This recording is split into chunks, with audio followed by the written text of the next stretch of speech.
तुम्हें कहानी सुनाने जा रही हूँ जो आजकल की दुनिया में फिट तो नहीं बैठती है, लेकिन फिर भी 80% औरतों के साथ में ऐसा ही होता है। क्या रेखा, तुम्हें कितना पैसा चाहिए होता है? इतना देने के बाद भी हर बार बस तुम यही कहती हो कि मेरे पास कुछ नहीं है। आखिर तुम इतना खर्च करती कहाँ हो? तो रेखा कहती है, तुम्हें क्या पता गृहस्थी में कितने खर्चे होते हैं, आजकल महंगाई कितनी हो गई है, कुछ समझ भी आता है। और अगर तुम्हें लगता है कि मैं फिजूल खर्ची करती हूँ तो कल से तुम यह सब कुछ देख लेना। रेखा का यह बोलना था कि राघव को अपने बैंड बजती हुई नजर आई। भला मेरे पास में इतना समय कहाँ है कि अब मैं ऑफिस के साथ साथ घर भी देखूं, राशन भी देखूं और सब कुछ देखूं। वैसे भी तुम अपने ऑफिस के अलावा देखते ही क्या हो? रेखा ने जवाब दिया, बच्चों की फीस स्कूल में जमा कर देना ही काफी नहीं होता।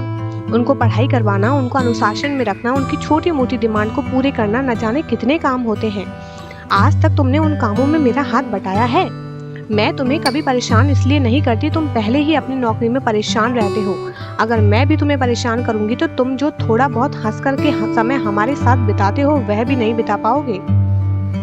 तो दोस्तों, यह बातें तो रोज की थी, रेखा और राघव की ही नहीं, हमारे समाज में 90% होने वाले झगड़ों की, जो शुरू इसी से होते थे। रेखा और राघव का समय कुछ इसी तरीके से बीत रहा था, एक दूसरे से लड़ते झगड़ते हंसते खेलते एक मध्यम परिवार जो जिस तरीके से अपनी खुशियां बटोर सकता था वह सब पूरी कोशिश किया करते थे। रात का वक्त था, अचानक से राघव के सीने में दर्द होने लगा। रेखा घबरा गई कि क्या हुआ? थोड़ी देर पहले तो ठीक थे, बच्चों के साथ हंस खेल रहे थे, अचानक से सीने में दर्द महसूस हुआ। रेखा को कुछ समझ नहीं आ रहा था कि वह क्या करे। घर में कार थी लेकिन रेखा जा नहीं सकती थी। क्यों? क्योंकि कभी राघव ने उसे कार चलाना सीखने की अनुमति ही नहीं दी। यह कहकर कि तुम क्या करोगी, तुम्हें क्या काम है, तुम्हें जो कुछ भी काम है वह मुझसे कह दिया करो।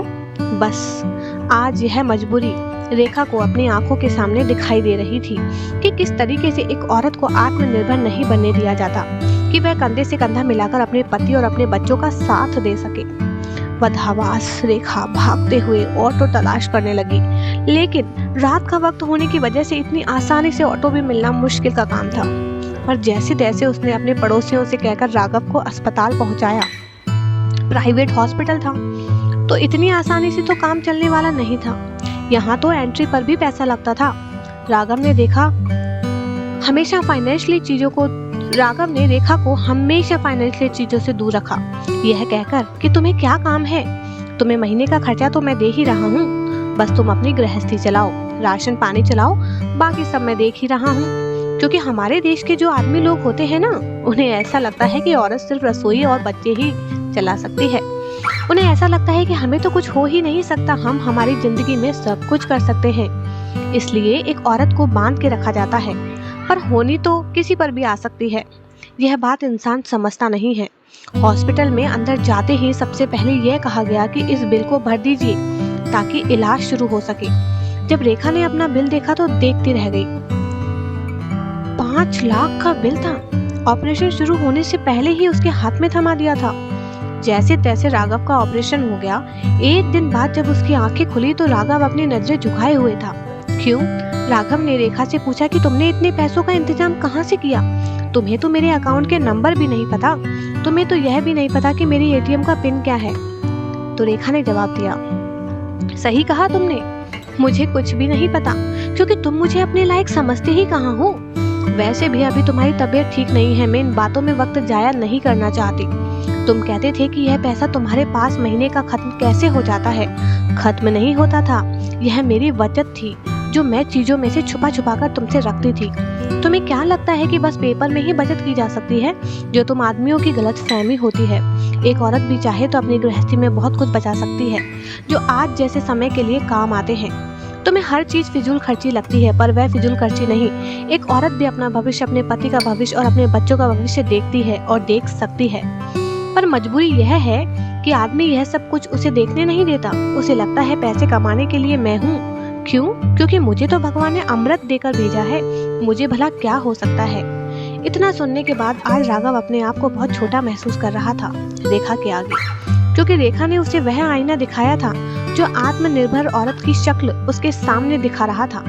एक औरत को बहुत कमजोर समझा उसने। मुझे माफ कर दो रेखा, मुझसे गलती हो गई। तुमने सच कहा।